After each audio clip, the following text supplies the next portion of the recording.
আমি DNA test করার জন্য প্রস্তুত।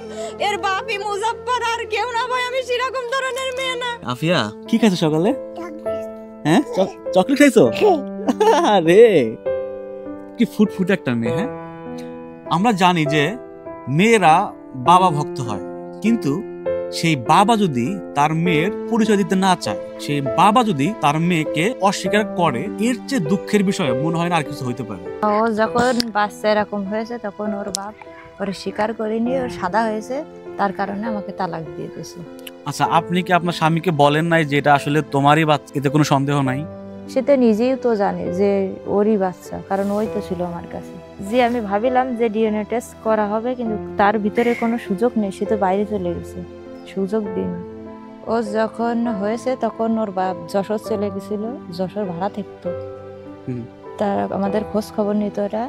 তারপরে 8 মাস বয়স তখন ওর কাকি আমাদের মামা বাড়ি পাঠায় দেয়, দিয়ে কয়েক মাস পর যে তালাকের ব্যবস্থা করে রেখেছে, যে তালাক হয়ে যাবে, কারণ বাচ্চা সাদা হয়েছে, বাচ্চা আমাদের না, তাই তালাক দিয়ে দিয়েছে। আপনার স্বামী এমনিতে কোথায় থাকে?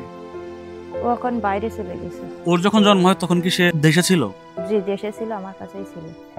তো বাইরে কখন গেল?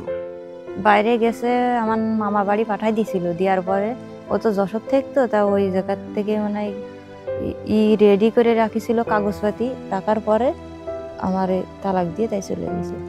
যেহেতু আমাকে রাখবে না, সেখানে সংসার কিভাবে চলবে মানুষ? বাচ্চাকে অস্বীকার করলো যে বাচ্চা সাদা হয়েছে, এরকম। আপনার তো একটাই বাচ্চা, একটাই মেয়ে। যে একটাই মেয়ে। আপনাদের কত বছরের সংসার? মেয়ের বয়স এখন 3 বছর, কিন্তু ওখানে 2020 সালে হয়তো বিয়ে হয়েছিল। এটা মানে আমি সঠিকভাবে বলতে পারছি না। তালাক দিছে কতদিন আগে? 1.5 বছরের বেশি হয়ে গেছে, 1.5 বছর মতো। মানে আপনি 1.5 বছর আপনি স্বামীকে ছাড়াই আছেন, ওকে নিয়ে আছেন? জি না, এর বয়স যখন 8 মাস, এর যখন হয়েছে সেখন স্বামী তো যশোরেই চলে গেছে দেখে, কিন্তু যখন 8 মাস তখন আমার মামা বাড়ি পাঠাই দিয়েছে, তখনও ওর সাথে যোগাযোগ নেই কোনো। তারপরেই ও তালাকের ব্যবস্থা করে তালাক দিয়ে দিয়েছে। তারপরই সে বিদেশ চলে গেছে। তো আপনার তো একটা খরচাপাতি আছে, আপনার সংসার আছে, সংসারের খরচ আপনি চালাচ্ছেন কিভাবে? অনেক কষ্টে চলতেছে। আমার বাপ দেয় দিন মজুরি, সে অনেক সময় চালাতে পারে না। অনেক সময় কেউ দুটো ভাত দিল, কারোর ওখানে হাতটানি কাজ করলাম, খালাম, এরকম।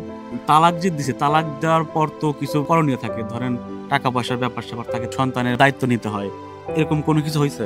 একটা কাগজে লিখে দিয়েছিল যে 1500 টাকা করে মাসে দেবে, 1 টাকাও কোনোদিন দিইনি, বাচ্চার খোঁজ খবরও নেই না।